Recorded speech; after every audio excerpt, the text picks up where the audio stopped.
Good morning, everybody.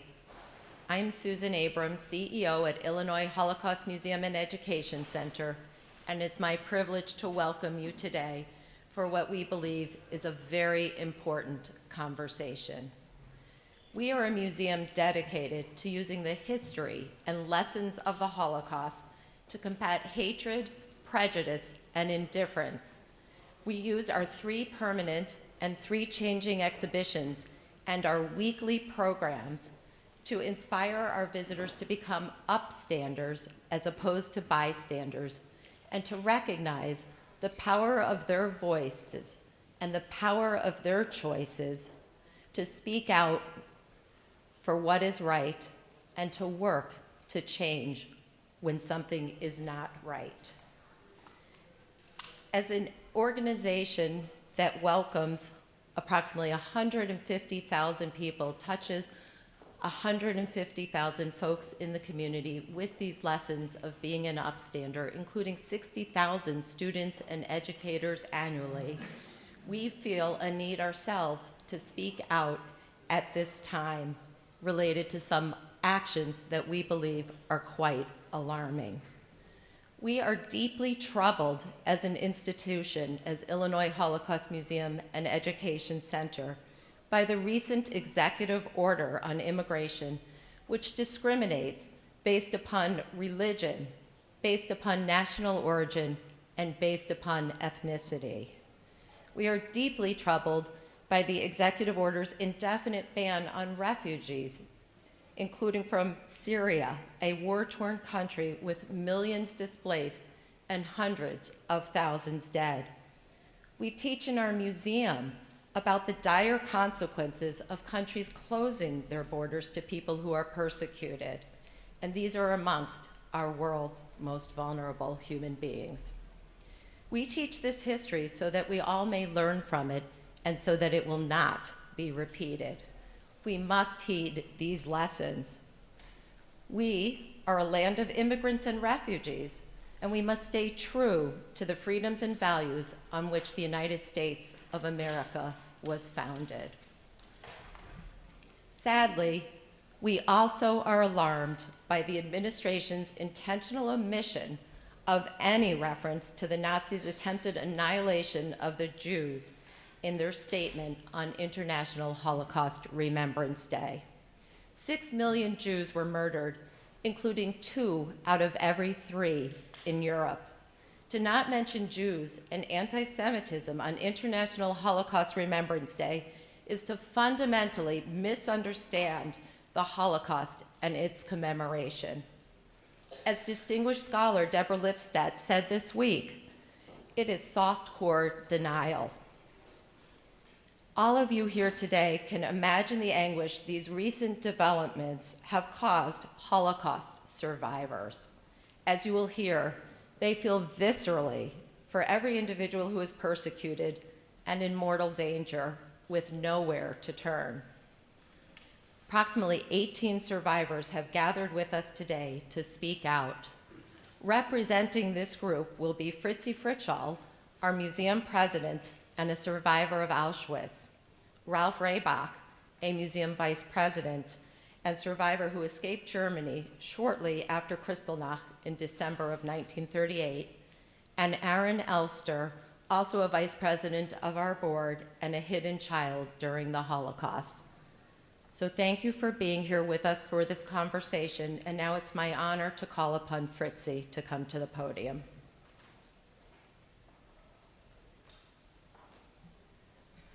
Thank you, Susan, and thank you, all of you, for being here today.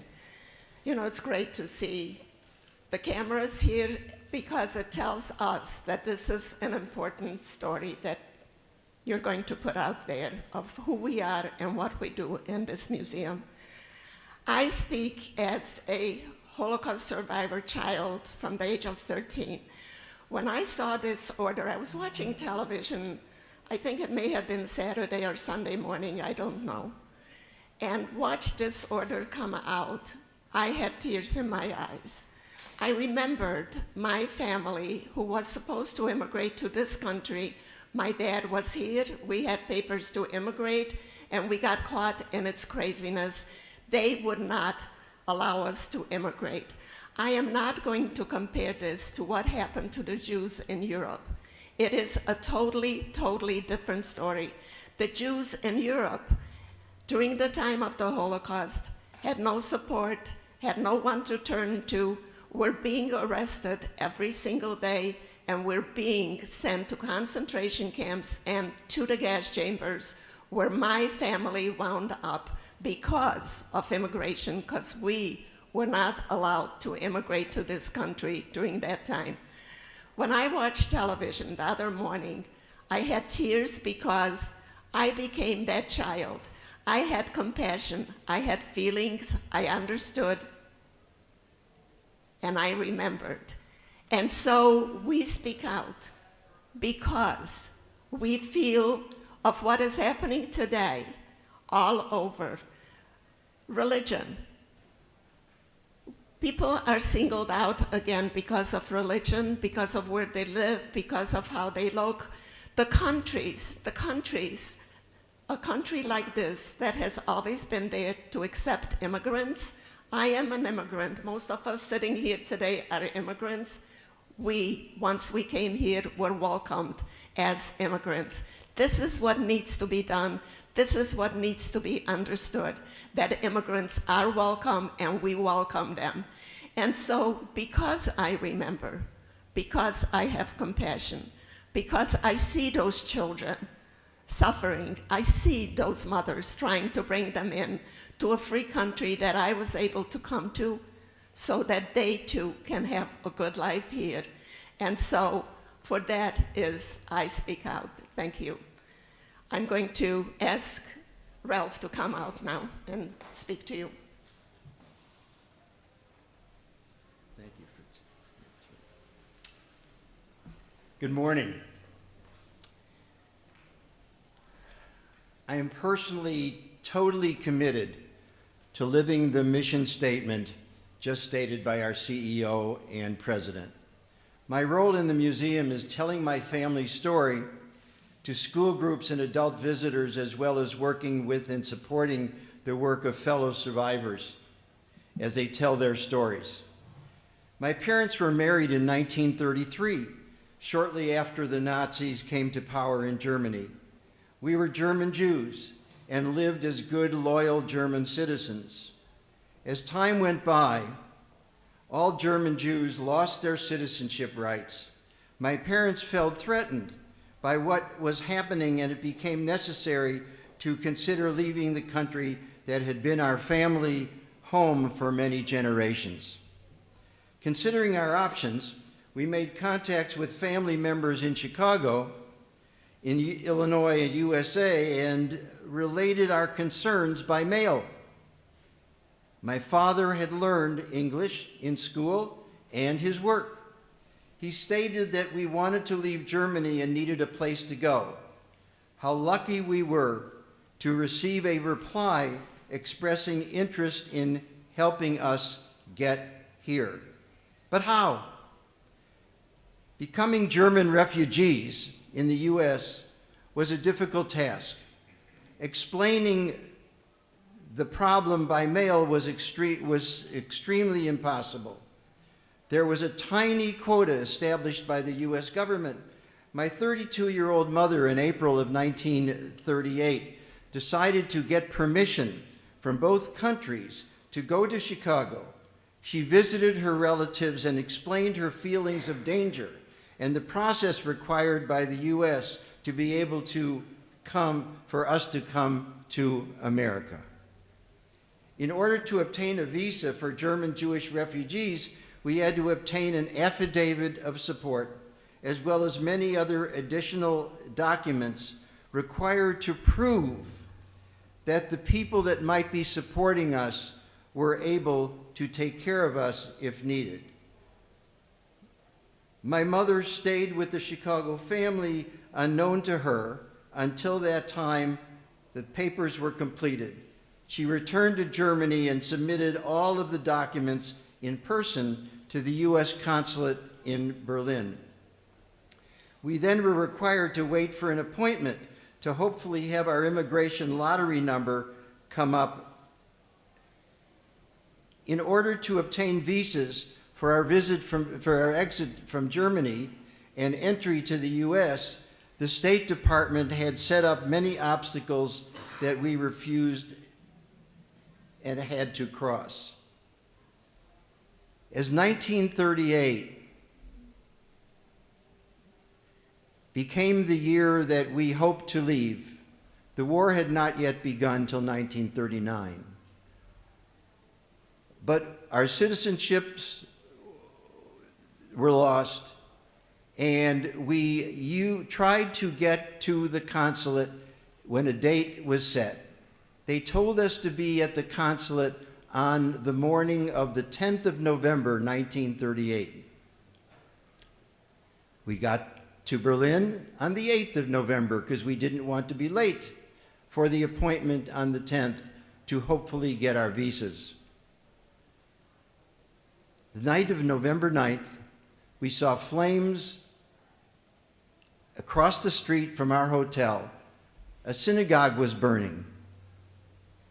We did not know, of course, that 1,400 synagogues were burned that night, and that 91 people were killed that night.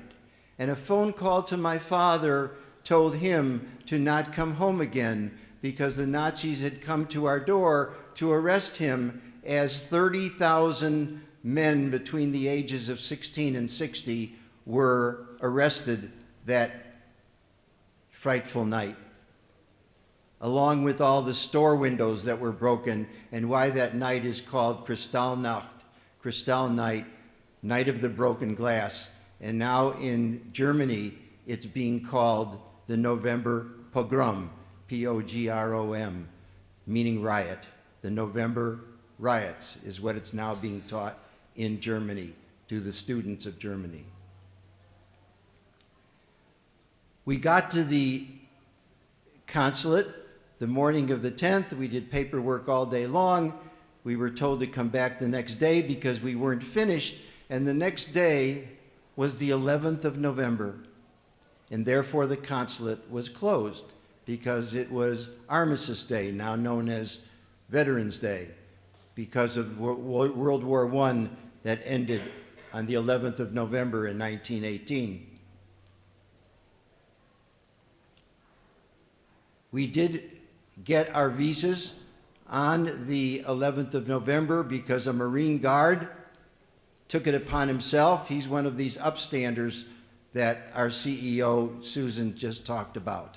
He was an upstander, as was the Consul General, who came from his day off to accomplish our visa paperwork so that we could get into the United States.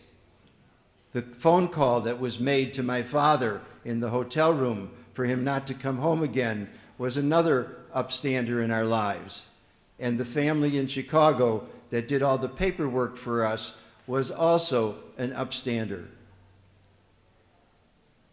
My father got to England because that's where the ship was going to be leaving from on the 15th of December.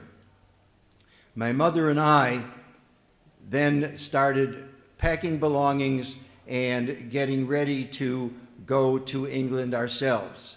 When we got to the border with Holland, we were told to get off the train. We were strip searched to make sure that there were no other valuables in our body parts other than the $4 that we were allowed to take out of the country. We were told to get dressed again and to wait for an unknown next train. A total stranger came up to us and said, "Don't wait with those people that told you to wait for the next train. Come with me." He only picked my mother and me out of the crowd, and we followed him to a local train on the Dutch side of the border, which was still a free country, and we were safely out of Germany.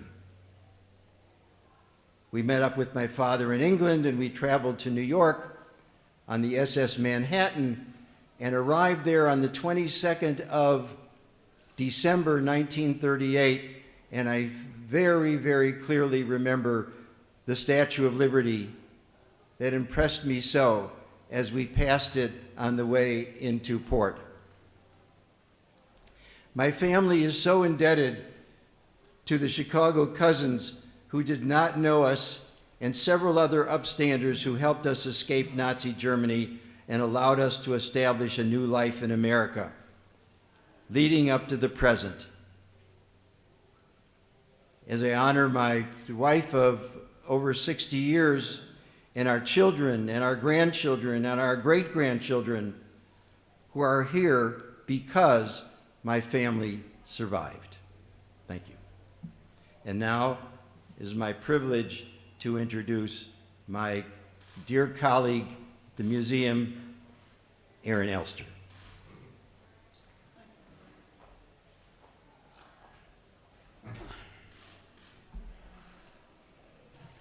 A lot has been said, history's been given. And my concern is that we as survivors must support the people who are trying to get into this country because of their countries that are war-torn, because of the pain, because of loss of life. We must be here for them. If you think about it, our country is comprised of refugees, people that dearly wanted to come to this country for a better life. And actually, this is what makes this country great. It's not by some statement that's made during a political event. But the country is great because of the refugees, because the people who strive to come here, who will do almost anything. I want you to think about something, if you would. Imagine all our people, my family, would have been saved had this country opened the borders to them. So how can we not support these poor people who are trying to get into this country? I'll tell you why I feel so strong about America. When I was a kid, 10 or 11 years old, people wanted to kill me because I was a Jew, for no other reason. I wound up hiding in a cold, dark, and dirty attic for almost 2 years, and I survived. But after survival, our former neighbors really were not too friendly to us. They were surprised and shocked that we survived. We were not supposed to exist anymore. So we had to leave, actually smuggle out of that country. And ultimately, by the good graces of people in this country that sponsored orphans, I was brought to this country. It changed my life. It gave me opportunities that I never thought would be possible. I was able to succeed, sometimes in spite of myself. I was able to raise a family that I'm so proud of, that I love so much, that makes up for the families that I've lost. I also feel that we as survivors have also contributed to the welfare and well-being of this country. We did. I served in Korea in the American Army. I was not even a citizen.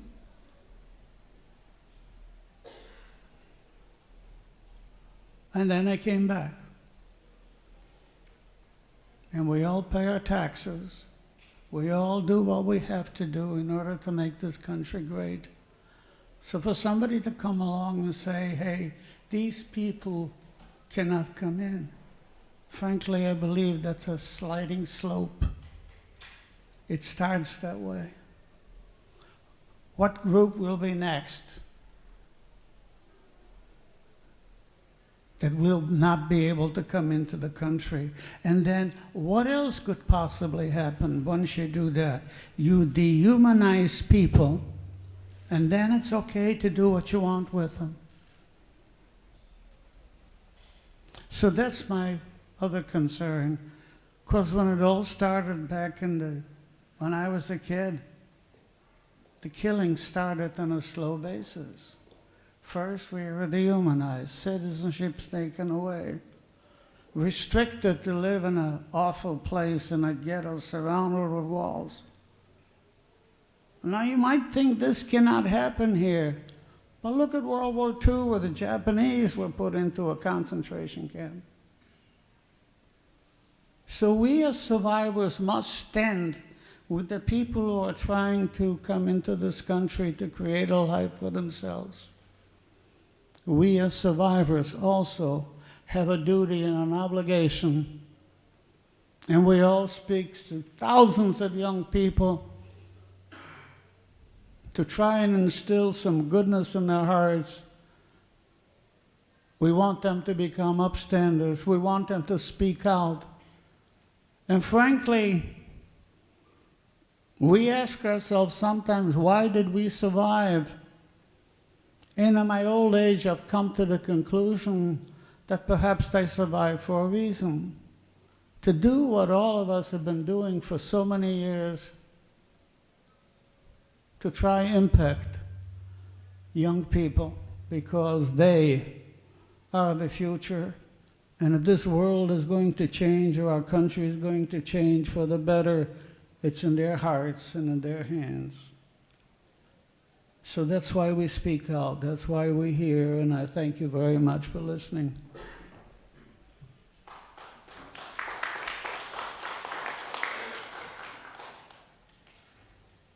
I'm going to ask Fritzi, Ralph, and Aaron to come up with me, and we have time for a few questions. And again, we thank you for all of you for being here to share this conversation with us.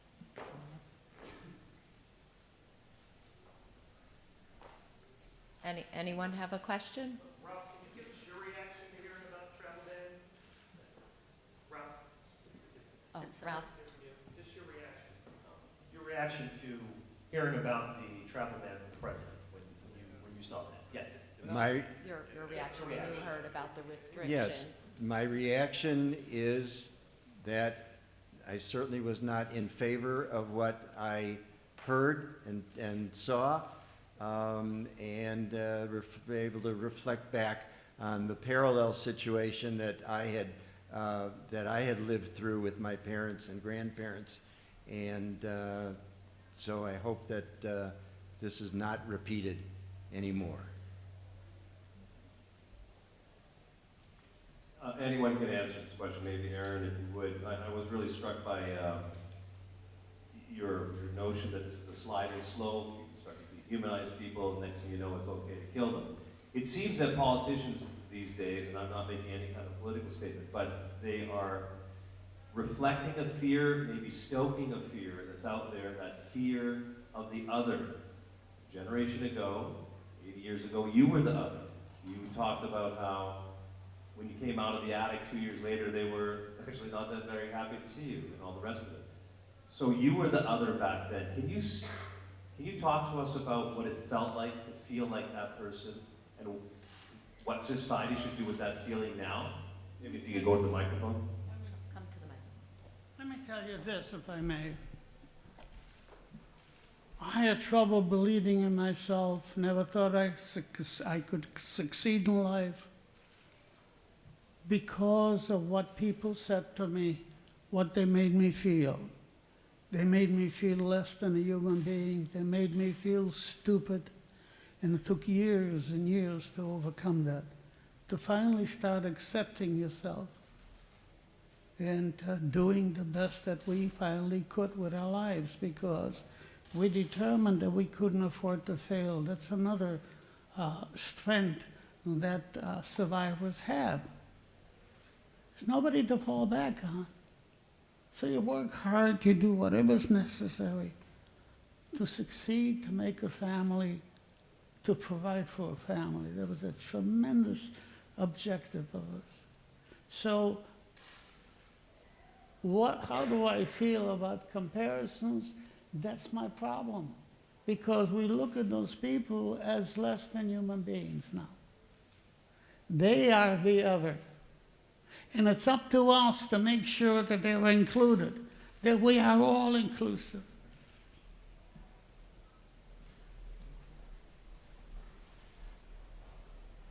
You know, what would you say if you had the opportunity, if the president was here, he and others say this is about terrorism, it's not about what happened here. What would you say to the president if you had him here to talk about this? I don't know whether you want to know what I would say to the president. I'd love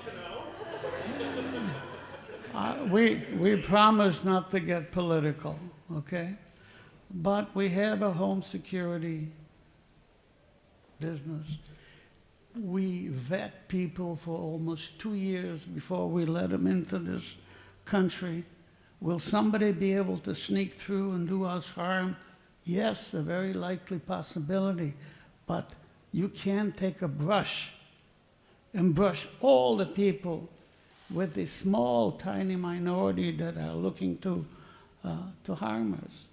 And you know, somebody will tell you, well, it only takes a minority to do what's been going on in this country and in Europe with regards to terrorists. They're out to kill us. So the vetting process I believe in, but I also believe that we cannot exclude thousands and thousands of people because of what the terrorists have done.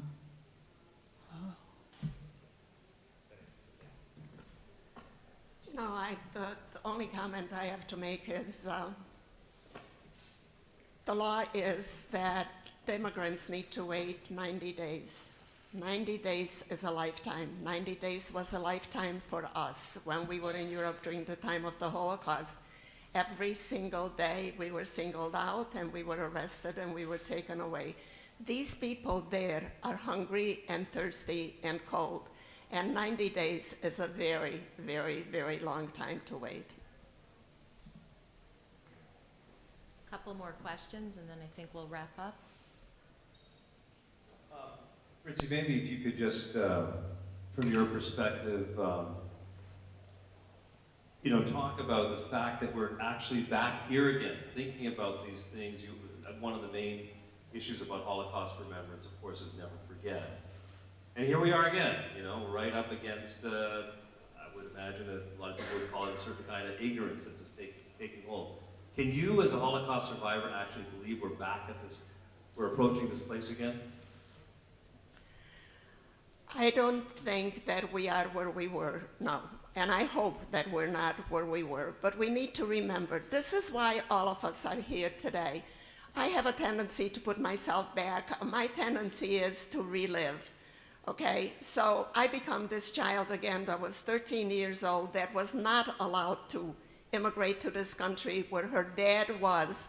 Her dad wanted her here and wanted his wife and children here. And we were not allowed to come because we were Jews and no country wanted us at that point and we had no place to go. It is not the same situation today, but as Aaron said, there definitely is a parallel. They are not being let in because religion, the country they come from, or whatever it is. Does history repeat itself? Yes. Will history repeat itself? Someone said what goes around comes around. I'm hoping not, but I can tell you from my own experience of what it felt like. And because of immigration, I lost my entire family in Auschwitz to the ovens. So I feel and I see and I feel for all of those mothers that are out there trying to bring their children here to give them a better life. This is what our aim was. My father came here to give his family a better life. What is this country built on? if not freedom. And one of the commentators on television was that the Statue of Liberty cried the day this was passed, and I cried with the Statue of Liberty. I think, thank you very much, that with that poignant statement by Fritzi, that we'll wrap up today. And again, we appreciate your interest and your being here to hear from our survivors. Thank you. Thank you.